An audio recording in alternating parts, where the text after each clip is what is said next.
एक आदमी किसी लड़की का हाथ पकड़कर उसे जंगल में खींचता हुआ लेकर जा रहा था। चलो ना, जल्दी करो। मुझे डर लग रहा है।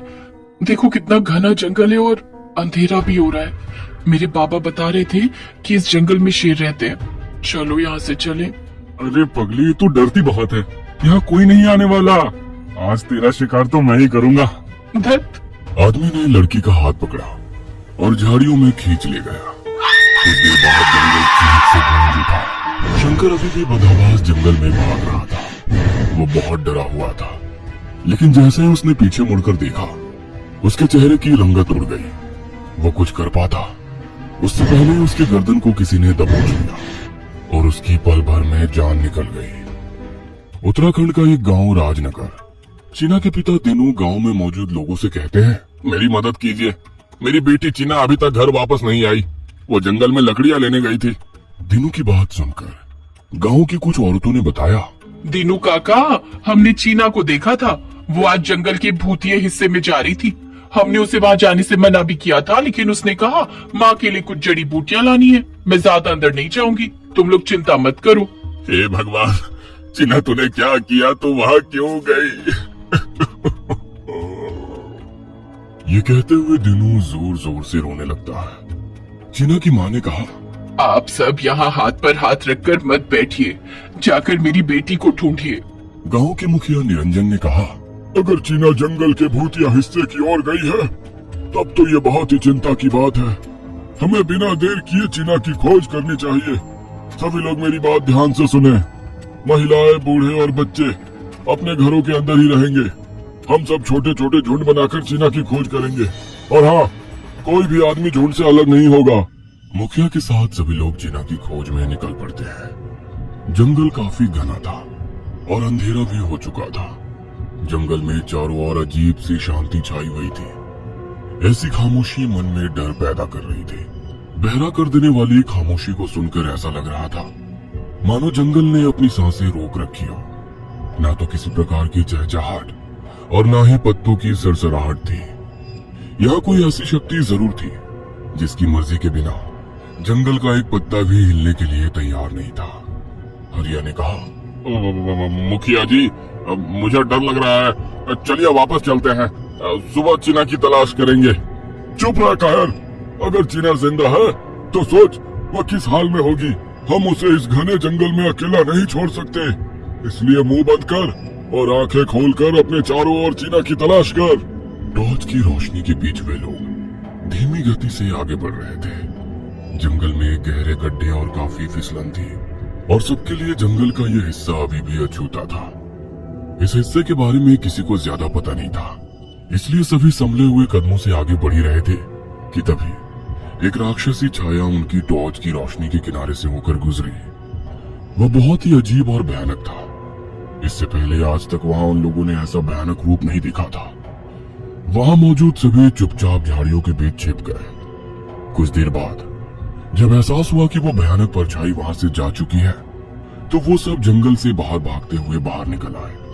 वो लंबी घासों के बीच से भागते हुए गांव की ओर बढ़ रहे थे कि तभी चंदू का पैर किसी चीज से टकराया। वो टॉर्च की रोशनी में देखता है तो ये किसी की लाश थी। चंदू ने जोर से आवाज लगाते हुए कहा, मुखिया जी, यहाँ आइए। देखिए, यहाँ किसी की लाश पड़ी है। सबने देखा तो हैरान रह गए। यह शंकर की लाश थी। मुखिया ने कहा, यह तो शंकर है, हमारे गांव का डाकिया। लेकिन ये यहाँ क्या कर रहा था? देखो इसकी सांसें चल रही है या नहीं। वीरेन ने शंकर को देखते हुए कहा, मुखिया जी, ये तो मर चुका है। इसे किसी जानवर ने मारा है। इसकी गर्दन में गहरे घाव है। चलो सब यहाँ से। यहाँ रुकना ठीक नहीं है। हम कल सुबह आकर चीना की तलाश करेंगे। सभी गांव वाले शंकर की लाश लेकर वापस आ जाते हैं। गांव में शंकर की लाश देखकर सभी हैरान हो जाते हैं। गांव में भीड़ लगी होती है। तभी बीरन की नजर भीड़ के बीच खड़ी चीना पर पड़ती है। वो उसे देखकर चीख उठा, अरे देखो सब, चीना तो यही है। बीरन के इस बात ने सभी को हैरान कर दिया। चीना के पिता दीनू ने चीना से पूछा, कहाँ थी तू अब तक? बाबा, कैसी बात कर रहे हो? मैं तो शाम को ही घर आ गई थी और माँ के लिए कुछ जड़ी बूटियों को घर पर रखा। माँ तब घर पर नहीं थी तो मैं गाय के लिए घास काटने लगी। तभी बछड़ा छूटकर भाग गया। उसे पकड़ने के लिए मुझे झरने के पास तक जाना पड़ा, तब जाकर वो मिला। जब उसे वापस लेकर आई तो आप सबको यहाँ देखा तो मैं भी आ गई। भगवान की कृपा है जो बच्ची सही सलामत घर वापस आ गई। चीना, कान खोलकर सुन ले, आज के बाद तू या गांव का कोई भी सदस्य जंगल के उस हिस्से की ओर नहीं जाएगा। अरे लेकिन मुखिया जी, एक बात समझ में नहीं आ रही कि ये शंकर वहाँ क्या करने गया था। मुखिया ने अपने चेहरे पर गंभीरता के भाव लाते हुए कहा, इस बात का पता तो कल सुबह ही चलेगा, जब हम उस जंगल में जाकर एक बार फिर पड़ताल करेंगे। अगले दिन सुबह मुखिया और कुछ गांव वाले हथियारों के साथ उस जंगल में जाते हैं जहां कल रात उन्हें शंकर की लाश मिली थी। काफी देर तक तलाश करने के बाद भी उन्हें ना तो कोई आदमी मिला और ना ही किसी जानवर के निशान। आखिरकार वो सब अपनी तलाश पूरी करने के बाद वापस आ गए। 1 महीने बाद साइकिल पर सवार एक आदमी गांव की ओर बढ़ा जा रहा था। शाम ढल चुकी थी कि तभी उसने साइकिल पर तेजी से ब्रेक मारा और साइकिल से गिर गया। वो उठ ही रहा था कि तभी उसकी चीख से पूरा जंगल गूंज उठा, जो दूर गांव तक भी सुनाई दे रही थी। मुखिया और दूसरे लोगों ने भी इस चीख को सुना था। मुखिया ने कहा, ये चीख जंगल से आ रही है, चलो सब हमें जाकर देखना चाहिए, कोई मुसीबत में है। वो सभी जंगल की ओर बढ़ जाते हैं कि तभी जंगल के बाहर चीना मिलती है। वो सभी चीना को इस वक्त देखकर दंग रह जाते हैं। मुखिया ने चीना से पूछा, चीना तू इतनी रात गए यहाँ क्या कर रही है? मैं तो क्या मैं तो लगा रखा है, सीधा जवाब क्यों नहीं दे रही तू? चीना ने घबराते हुए कहा, मैं तो मुखिया जी, मैं तो माँ के लिए जड़ी बूटियां लेने आई थी, लेकिन किसी के चीखने की आवाज सुनी तो इधर आ गई। मुखिया ने चीना को डांटते हुए कहा, अब की बार मैं तुझे छोड़ रहा हूँ, लेकिन अगर दोबारा यहाँ दिखी ना तो मुझसे बुरा कोई नहीं होगा, समझे? चीना ने घबराते हुए कहा, जी मुखिया जी, समझ गई। चीना को वापस घर भेजकर वो सभी जंगल के अंदर उस इंसान की तलाश में चले गए जिसकी चीख अभी कुछ देर पहले उन्होंने सुनी थी। मनोहर ने मुखिया को आवाज देते हुए कहा, मुखिया जी इधर देखिए, यहाँ किसी की लाश पड़ी है। सबने पास जाकर देखा, ये सुमित की लाश थी जो दूसरे गांव में रहता था। मुखिया ने कहा, इसे गौर से देखो, इसकी मौत किसी जानवर के हमले से नहीं हुए हैं, क्योंकि अगर कोई जानवर हमला करता तो केवल इसके चेहरे पर ही चोट क्यों आती?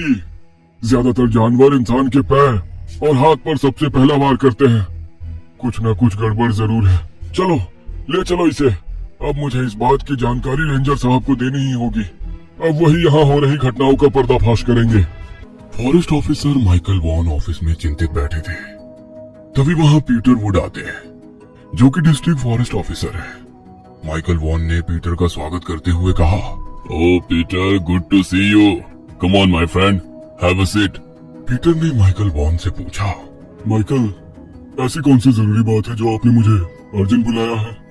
आप काफी परेशान लग रहे हैं, क्या बात है? पीटर, राजनगर विलेज से मुखिया निरंजन का तार आया है। वहाँ कोई अनजान मैन इंटर है जो लोगों को मार रहा है। लोकल पुलिस भी अभी तक किसी को पकड़ नहीं पाई है। उन गांव वालों ने बड़ी ही उम्मीद से मुझे तार किया है। मुझे भी उनकी मदद करनी है, लेकिन इस वक्त मैं वहाँ नहीं जा सकता। तुम तो जानते हो कि मेरी पत्नी की तबीयत खराब है।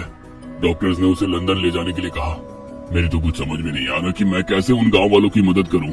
पीटर ने बड़ी ही गंभीरता से माइकल वॉन से पूरी बात सुनी और कहा, माइकल, आप टेंशन मत लो, आपकी जगह मैं चला जाता हूँ और जाकर वहाँ हो रही घटनाओं के बारे में पता लगाता हूँ। ओ पीटर, तुमने मेरी चिंता ही दूर कर दी।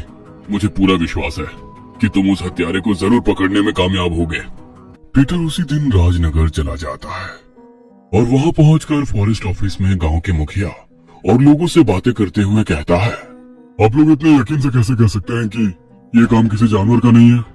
जनाब, अगर कोई जानवर किसी का शिकार करता है तो उसके शरीर पर पंजों और दांतों के हमले के निशान होते हैं, लेकिन हमने आज तक जितनी भी लाशें देखी है उनके शरीर पर ऐसे कोई भी निशान नहीं पाए गए हैं। जनाब, ये जो कोई भी है इंसानों का मांस नहीं खाता, बस ये लोगों को मार रहा है। अगर कोई हत्या हो रही है तो इसके पीछे कोई ना कोई मकसद जरूर होगा। यहाँ कुछ ना कुछ जरूर ऐसा है जिसे हम अभी तक समझ नहीं पा रहे हैं। मुझे आप लोग ये बताइए कि क्या सारी घटनाएं जंगल के केवल एक ही हिस्से में हो रही है? जनाब, पहले हमें भी यही लगता था कि जंगल के केवल उत्तरी छोर पर ही जो जाएगा वो मरेगा, लेकिन अब तो लोग जंगल के बाहर भी उसी तरह से मरने लगे हैं। क्यों मुखिया जी, सही कहा ना? जी जनाब, बीरेन सच कह रहा है।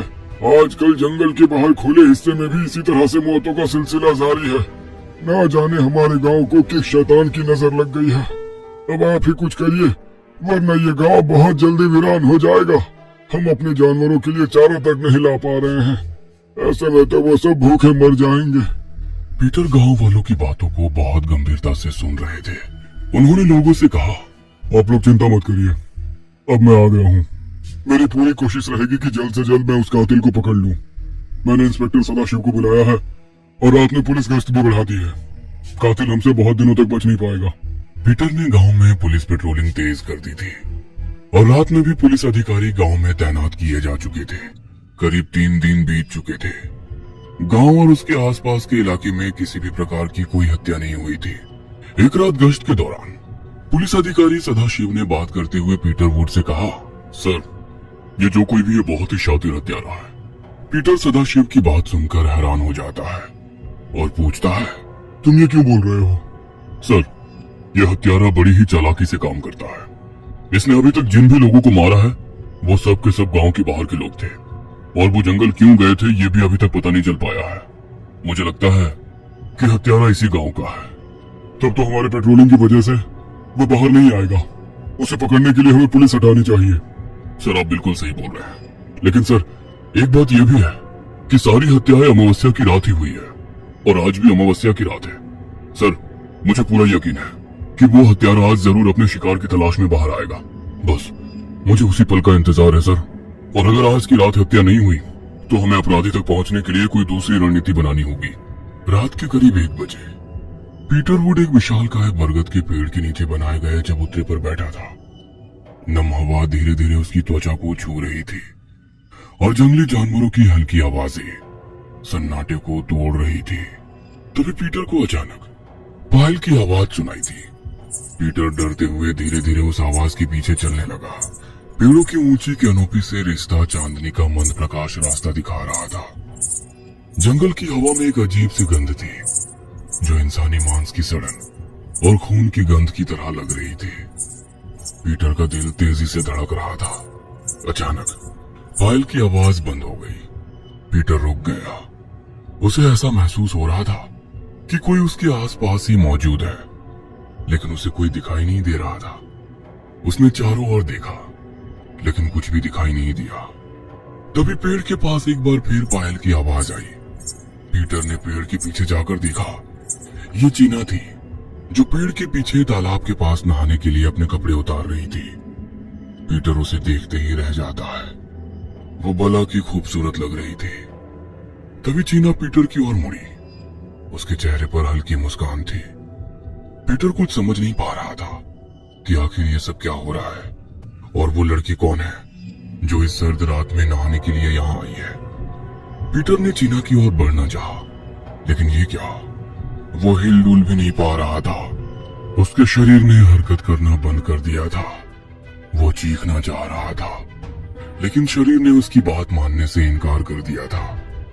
थोड़ी ही देर में पीटर सपनों की दुनिया में खो गया। उसके सामने उसकी बीती जिंदगी के अच्छे पल गुजरने लगे। आज से पहले इतना सुकून उसे कभी महसूस नहीं हुआ था, लेकिन ये सुकून उसके लिए जानलेवा साबित हुआ और वो मर गया। सुबह की पहली किरण के साथ ही इंस्पेक्टर सदाशिव अपने साथियों के साथ पीटर को खोजते हुए उस तालाब तक आ पहुंचे जहां पीटर की लाश पड़ी थी। पीटर की लाश देखकर वो सभी दंग रह जाते हैं।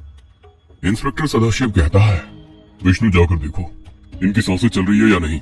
विष्णु ने पीटर के पास जाकर देखा और इंस्पेक्टर से कहा, सर, ये तो मर चुके हैं, लेकिन बड़ी ही अजीब बात है, इनके शरीर में ना तो किसी प्रकार के जख्म है और ना ही चोट के निशान। इंस्पेक्टर सदाशिव पीटर की लाश के पास गए और कहा, नहीं, ऐसा नहीं हो सकता, हटो, मुझे देखने दो। पीटर को सदाशिव ने बारीकी से देखा। उन्हें कोई भी सुराग नहीं मिला। तो उन्होंने बॉडी को उल्टा किया और अपना परीक्षण जारी रखा। सदाशिव ने कुछ देखकर हैरानी से कहा, विष्णु, ये देखो, इनकी गर्दन के पीछे ये अजीब सा चिपचिपा पदार्थ निकल रहा है और यहाँ ये अजीब सा निशान भी है, मानो किसी ने इनकी गर्दन पर कोई सुइयां चुभो दी हो। सर, ये तो बहुत अजीब है। ये जो भी है बहुत ही खतरनाक है, इसे हमें जल्द से जल्द रोकना होगा। तुम सब जाओ और आसपास की अच्छे से तलाशी करो, कोई ना कोई सुराग जरूर हाथ लगेगा। सारे पुलिस वाले आसपास के जंगल और झाड़ियों में तलाशी शुरू करते हैं।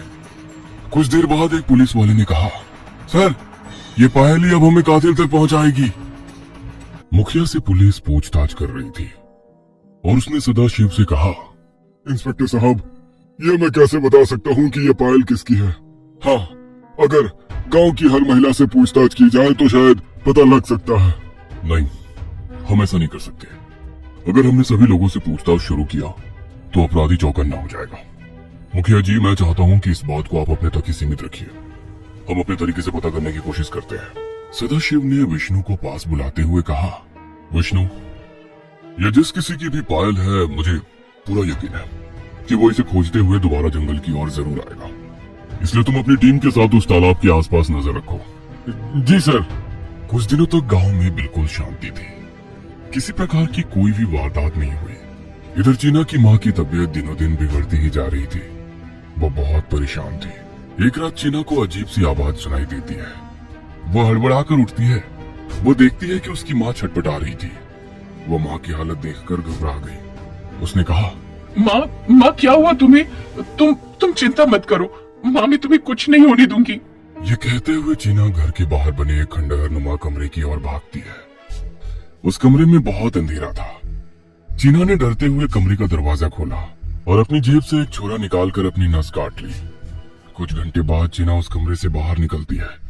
वो बहुत कमजोर लग रही थी और वो दीवार का सहारा लेकर चल रही थी। उसने अपनी एक मुट्ठी को कसकर बंद कर रखा था। वो कराहती और लड़खड़ाती हुई अपनी माँ के पास पहुंची। उसकी माँ अब तक बेहोश हो चुकी थी। चीना ने अपनी मुट्ठी से एक काला चमकीला पदार्थ निकालकर अपनी माँ के मुंह में डाल दिया और माँ के पास ही बेहोश होकर गिर गई। अगली सुबह चीना की माँ, जो कल बीमारी से तड़प रही थी, अब वो पूरी तरह ठीक नजर आ रही थी। माँ ने देखा कि चीना जमीन पर पड़ी हुई है। उसने चीना को आवाज लगाते हुए उठाया। चीना, तू यहाँ क्यों लेटी है? उठ बेटी, सुबह हो गई है। चीना ने माँ की आवाज सुनकर आंखें खोली, लेकिन वो अभी भी बहुत कमजोर लग रही थी। उसके गले से आवाज नहीं निकल रही थी। उसकी माँ ने उसे सहारा देते हुए उठाया और बिस्तर पर लिटाते हुए कहा, चीना, तू आराम कर, मैं अभी डॉक्टर को बुलाकर लाती हूँ। कुछ देर बाद चीना की माँ डॉक्टर शांति भूषण को लेकर अपने घर आ जाती है। चीना का कुछ देर परीक्षण करने के बाद डॉक्टर चिंतित होते हुए कहते हैं, देखिए बहन जी, चीना के शरीर में खून की बहुत कमी है। मेरी समझ में नहीं आ रहा कि वो लड़की जिंदा कैसे है। आराम करने दीजिए, मैं ये कुछ दवाइयाँ लिख रहा हूँ, इन्हें जल्द से जल्द शुरू कर दीजिए। इधर विष्णु ने इंस्पेक्टर सदाशिव से कहा, सर, हम लोगों को इस तालाब पर नजर रखते हुए काफी दिन बीत चुके हैं, लेकिन उस पायल की खोज में वहाँ कोई भी नहीं आया। विष्णु, यही बात तो मुझे भी परेशान कर रही है, लेकिन इस बात से ज्यादा मुझे एक बात और खाई जा रही है। कौन सी बात सर?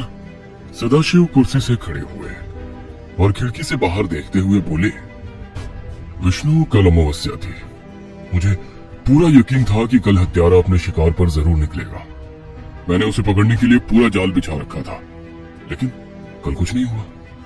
यही बात मुझे परेशान कर रही है कि आखिर ऐसा क्या हो गया कि उसने अपने पैटर्न्स को तोड़ दिया। समय बीतता गया और गांव के आसपास की रिसर्च के लिए एक टीम भी वहां आ चुकी थी। टीम को लीड कर रहे थे मशहूर जूलॉजिस्ट अनमोल चटर्जी। इंस्पेक्टर सदाशिव ने अनमोल से कहा, अनमोल जी, आपने इतनी कम उम्र में ही इतनी शोहरत हासिल कर ली है, ये काबिल तारीफ है। मैंने सुना है कि आप जंगली जानवरों के अलावा भूत प्रेतों पर भी रिसर्च कर रहे हैं। ऐसा आप कह सकते हैं, लेकिन मेरी रिसर्च भूत प्रेतों पर नहीं, बल्कि नेगेटिव और पॉजिटिव एनर्जी और जानवरों पर उसके प्रभाव पर है। इससे हमें जानवरों के बिहेव और मृत्यु के रहस्यों का खुलासा करने में मदद मिलेगी। तब तो आप बिल्कुल सही जगह आए हैं।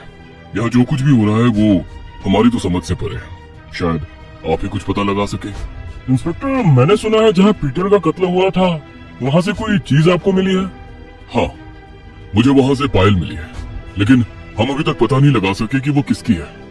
ठीक है, मैं अपनी टीम के साथ उसी जगह पर जा रहा हूँ। वापस आकर हम दोनों बात करते हैं। कई दिन बीत जाने के बाद एक रात इंस्पेक्टर सदाशिव अनमोल के पास आते हैं और कहते हैं, अनमोल जी, मैं जानता हूँ कि आप भूत प्रेत को नहीं मानते, लेकिन मैं आपको एक वार्निंग देने आया हूँ। आप लोग इस अमावस्या तक जंगल में ना जाए। सदाशिव जी, मैं जानता हूँ कि आप हमारी सुरक्षा को लेकर परेशान हैं, लेकिन आप फिक्र ना करें, हमें कुछ नहीं होगा। और आप ही ने तो कहा है कि हत्यारे ने खुद अमावस्या का अपना पैटर्न तोड़ दिया है, और पिछली अमावस्या को किसी की हत्या भी नहीं हुई, फिर किस बात की घबराहट? देखिए, मेरा काम था आपको समझाना, सो मैंने आपको ये कह दिया। मेरी रिक्वेस्ट है कि आप जब भी जंगल जाएं, तब इन दोनों कांस्टेबल को अपने साथ लेकर जाएं। ओके सर, मैं आपकी बात मानूंगा, मैं कांस्टेबल को साथ लेकर ही जाऊंगा। अनमोल ने आज रात से लेकर अगली अमावस्या तक जंगल में रिसर्च करने की योजना बनाई थी। इसके लिए उसकी पूरी टीम ने जंगल में ही कैंप बना रखा था। आधी रात बीत चुकी थी कि तभी किसी आवाज ने अनमोल की नींद तोड़ दी। आवाज इतनी धीमी थी कि वो समझ नहीं पाता कि वो क्या है। वो बाहर देखते हुए उस आवाज को ध्यान से सुनने की कोशिश करता है, लेकिन आ रही आवाज अब पूरी तरह शांत हो चुकी थी। अनमोल बिना कोई आवाज किए बाहर निकलता है। वो देखता है कि एक पेड़ के पास एक परछाई है जो कैंप के बाहर जल रही आग से बन रही थी। अनमोल ने धीमे कदमों से उस परछाई की ओर बढ़ना शुरू किया। अनमोल परछाई के जैसे जैसे करीब पहुंच रहा था, उसकी धड़कनें बढ़ती जा रही थी। अब ये स्पष्ट हो चुका था कि ये किसी लड़की की परछाई है, लेकिन अजीब बात ये थी कि वो परछाई बिना किसी हलचल के खड़ी थी। अनमोल ने पेड़ के पास जाकर देखा तो वो बहुत डर गया। दरअसल अनमोल जिस परछाई के पास आया था वो तो मौजूद थी, लेकिन वहां कोई भी इंसान मौजूद नहीं था। अनमोल ने कई बार देखा, लेकिन वो परछाई वहां खड़ी रही। अनमोल ने हिम्मत करते हुए आगे बढ़ने की कोशिश की। जैसे ही अनमोल ने अपना पहला कदम उठाया, वो परछाई अनमोल से दूर भाग गई। ये देखकर अनमोल बुरी तरह डर गया। वो दौड़ते हुए अपने कैंप पर वापस आ जाता है। वो बुरी तरह डरा हुआ था। उसने पानी पीने की कोशिश की, लेकिन उसके हाथ कांप रहे थे। उसने अपने हाथों को थामते हुए पानी पिया और माथे पर उभर आए पसीने को पोंछा। अपने कैंप में लेटते हुए अनमोल की आंखों के सामने वो परछाई बार बार घूम रही थी। वो समझ नहीं पा रहा था कि ये सब क्या है। इस घटना पर विचार करते हुए अनमोल की रात बीती। अगले दिन सुबह वो कैंप से बाहर निकला, लेकिन वहां उसके साथी नहीं दिखे। अनमोल ने खुद से बात करते हुए कहा, आज सब कहाँ चले गए? जाकर उनके कैंप में देखता हूँ। अनमोल अपने साथियों के कैंप में जाकर देखा तो उसके होश उड़ गए। उसके साथ ही बिस्तर पर बेहोश लेटे थे। उन सभी के चेहरे सफेद पड़ चुके थे। अनमोल ने तुरंत सदाशिव को फोन किया। वो बहुत घबराया हुआ था। हेलो हेलो इंस्पेक्टर, मैं अनमोल बोल रहा हूँ, आप जल्दी आ जाइए। सदाशिव अनमोल की बातें सुनकर परेशान हो गया। उसने अनमोल से कहा, आप घबराइए नहीं, मैं बस अभी आता हूँ, आप वहां से कहीं मत जाइएगा। कुछ देर के बाद ही सदाशिव वहां पहुंच जाता है और वो अनमोल के साथियों का परीक्षण करता है। उसे एक चीज सभी में कॉमन नजर आती है। सदाशिव ने अनमोल को अपने पास बुलाते हुए कहा, अनमोल जी, इधर आइए। ये देखिए, अनमोल के साथियों की ऐसी हालत किसने की? उन सभी में सदाशिव को ऐसा क्या दिखा जो परेशान करने वाला था?